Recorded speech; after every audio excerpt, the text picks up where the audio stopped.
بسم اللہ الرحمن الرحیم۔ السلام علیکم ناظرین، البرز ٹی وی کے ساتھ قیوم بیدار آپ کے خدمت میں حاضر ہے۔ آپ کو معلوم ہے کہ البرز جب ہم نے شروع کیا تو اس کا مقصد یہ کہ بلوچستان کی جو سیاسی صورتحال ہے، تاریخی حوالے سے، ادبی اور ثقافتی حوالوں سے ہم نے کئی پروگرام کیے، یہاں کے سیاستدانوں سے انٹرویوز کیے، دانشوروں سے۔ مقصد یہ ہے کہ پاکستان کے دیگر جو صوبے ہیں وہ بلوچستان کے حوالے سے اتنا نہیں جانتے جتنے کہ بلوچستان کے لوگ جانتے ہیں۔ سندھ کے حوالے سے اگر بات کریں کہ بچے سے بھی وہ 5، 6، 7 سندھ کے شہروں کے نام بتا سکتا ہے، پنجاب کے شہروں کے نام بتا سکتا ہے، اسی طرح خیبر پختونخوا کے حوالے سے بھی بات کر سکتا ہے اور بتا سکتا ہے کون سی زبانیں بولی جاتی ہے، کون کون سے علاقے۔ لیکن ہم نے کئی مرتبہ لاہور کے لوگوں سے پوچھا ہے اور کراچی گئے ہیں کہ بھئی بلوچستان کے کتنے چند شہروں کے نام بتائیں، 5 شہروں کے، تو 2 سے 3 کے نام زیادہ سے زیادہ کہتے ہیں کوئٹہ، زیارت، سبی اور آج کل گوادر۔ چونکہ یہ سوشل میڈیا کے وجہ سے یا میڈیا کی وجہ سے یہ شہر میڈیا پہ آتے ہیں، ان کے نام ویسے ان کو معلوم نہیں ہے کہ زیارت کہاں واقع ہے، اس کی وجہ کیا ہے۔ سبی میلے کی وجہ سے مشہور ہے اور گوادر آج کل ویسے اسی پیک کے حوالے سے جانا جاتا ہے۔ تو مقصد یہ ہے کہ ہم بلوچستان کی سیاست، اس کا ادب، اس کی ثقافت کے حوالے سے آپ کو معلوم کرتے رہیں گے۔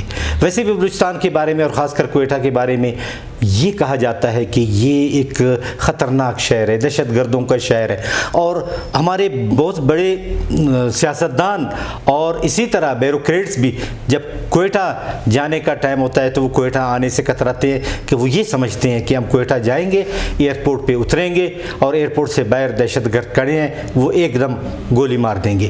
ایسی بات نہیں ہے، یہ محبتوں کا شہر ہے۔ جو یہاں آیا وہ پھر نہیں گیا۔ یہاں پہ سارے اقوام رہتے ہیں، بلوچ ہیں، پنجابی ہیں، سندھی ہیں، سرائکی ہیں، پشتون تو ویسے ہی صدیوں سے رہ رہے ہیں۔ تمام لوگ یہاں رہتے ہیں اور محبت کرنے والے لوگ۔ یہاں پہ جو پنجابی آ گئے وہ یہیں کے رہ کے گئے، اردو اسپیکنگ والے جب یہاں آ گئے تو ان کے بچے آج یہاں پہ کام کر رہے ہیں۔ اسی طرح جو پشتون ہیں یا دیگر اقوام میں یا سندھی ہیں، ان کی رشتہ داریاں ہیں۔ اس حوالے سے ہم نے آج کوئٹہ کے حوالے سے خاص کر ایک دانشور کو، ایسے دانشور کو زحمت دی ہے جو کالم لکھتے ہیں، جو شاعر ہیں، ادیب ہیں، محقق ہیں، کئی کتابوں کے مصنف ہیں اور بہت کچھ سیاست کے حوالے سے، ثقافت کے حوالے سے اور ادب کے حوالے سے جانتے ہیں۔ ڈاکٹر پروفیسر عرفان احمد بیگ صاحب کو زحمت دی ہے۔ ڈاکٹر صاحب اپنے پروگرام میں آپ کو خوش آمدید کریں۔ شکریہ، نوازش۔ سر، آپ ایک کالم نگار بھی ہیں، آپ کے کالم مختلف اخبارات میں شائع ہوتے ہیں، قومی اخبارات میں، اور اس کے علاوہ آپ ماشاءاللہ شاعر بھی ہیں، ادیب بھی ہیں، محقق بھی ہیں، اور بلوچستان کی سیاست پہ بھی آپ کی نظر ہے۔ بلوچستان کی سیاست کے حوالے سے کہ جو ابتدائی سالوں میں بلکہ 70 کی دہائی کی جو سیاست ہے، اس حوالے سے ہمارے ناظرین کو بتائے، پھر ہم آتے ہیں آہستہ اس طرف۔ دیکھیے، بلوچستان مختلف ہے اور تنوع رکھتا ہے، جی، یعنی پاکستان کے دوسرے صوبوں کے مقابلے میں، اور میرا خیال ہے کہ ریجن میں بھی اگر آپ دیکھیں۔ جی، اب اگر ہم اس کا تاریخی پس منظر دیکھیں تو جو جدید انداز تعلیم ہے، جو جدید انداز سیاست ہے، پارلیمانی سیاست ہے، اس کا آغاز تو بلوچستان میں دوسرے صوبوں کے مقابلے میں دیر سے ہوتا ہے۔ 1970 کے جو انتخابات ہوئے اس میں ہوتا ہے۔ اب اگر پس منظر میں چلے جائیں آپ تو یہ جہاں ہم بیٹھے ہیں، یہ 1878 میں یہ شہر آباد ہوا تھا، کوئٹہ۔ اس وقت برطانیہ ملکہ وکٹوریہ کا اقتدار تھا اور لارڈ لیٹن جو ہیں، جس کے نام پر یہ لیٹن روڈ بھی تھا، اب جو زرغون روڈ کہلاتا ہے، یہ اس وقت جو تھے وائسرائے ہند تھے۔ یہ وہ دور ہے کہ جب مستحکم ہوا انگریز کا دور، اور افغانستان میں بھی 1878 کی جو جنگ تھی اس کے بعد اس کا اقتدار قائم ہو گیا، اور سبسڈی کے عوض، ایک بھاری سبسڈی کے عوض جو افغانستان کی بادشاہت تھی، اس نے اپنی دفاعی امور اور خارجہ امور جو ہیں وہ اس کے حوالے کر دیے تھے۔ بلوچستان میں کوئٹہ کا بن جانا اور جو سر رابرٹ سنڈیمن کا یہاں طے کر لینا 1877 میں معاملات جو اس کے ساتھ تھے ریاست کے امور کے ساتھ خان افکلات کے ساتھ، تو اس کے بعد یہ سفر شروع ہوتا ہے. لیکن اس تمام عرصے میں اس کی حیثیت بلوچستان کی ہندوستان کی دوسری 530 یا 40 ریاستوں کے مقابلے میں مختلف تھی. اگر آپ بر صغیر کو آج بھی دیکھیں تو بر صغیر یعنی ہندوستان کی سرحدیں وہاں سے صرف چین کو لگتی ہیں اور بنگلہ دیش کو لگتی ہیں. بنگلہ دیش بھی اس وقت ہندوستان کا حصہ تھا، اور اسی طرح برما کو لگتی ہیں تو اس کے اوپر بھی تقریباً اس کی برطانیہ کی عملداری تھی. بلوچستان وہ ایک علاقہ ایسا تھا کہ جس سے آگے افغانستان بفر زون کہلاتا تھا، اور اس سے آگے سینٹرل ایشیا پھر رشیا آ جاتا تھا.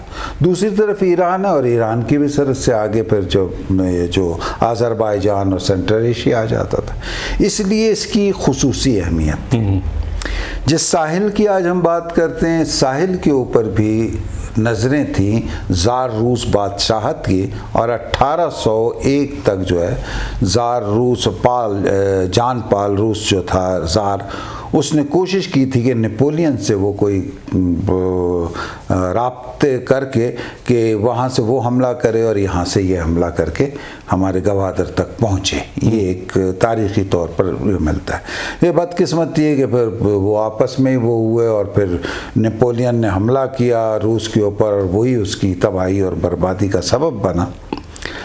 قصہ مختصر یہ جب باتیں ہوتے ہوتے جب پہنچی ہیں بر صغیر میں پارلیمانی جمہوری تاریخی عمل کے دور میں، تو اس کا جو جلدی سے میں آ جاتا ہوں تو جو آئینی تعارف ہے جس کے لیے، تو وہ ہے 1935 کا قانون ہند.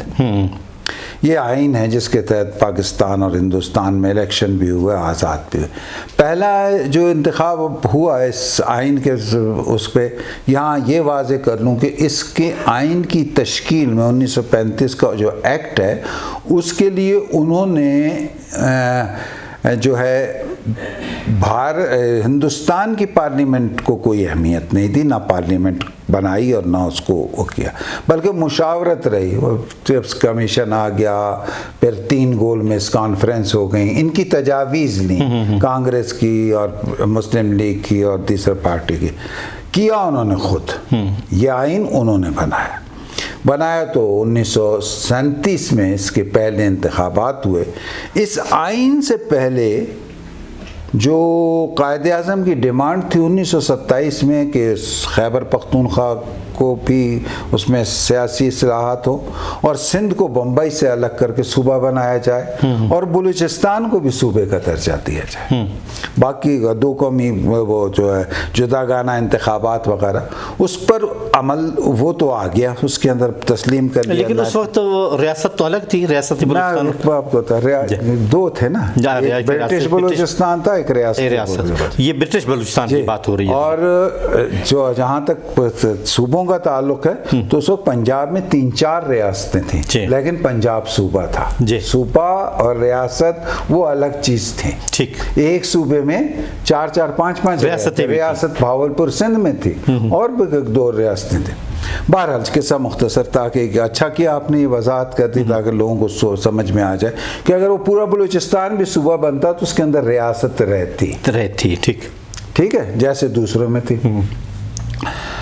تو پھر جب 14 نکات 1939 میں 29 میں پیش کیے تو اس میں بھی انہوں نے مطالبہ کیا تھا بلوچستان کو صوبہ بنا.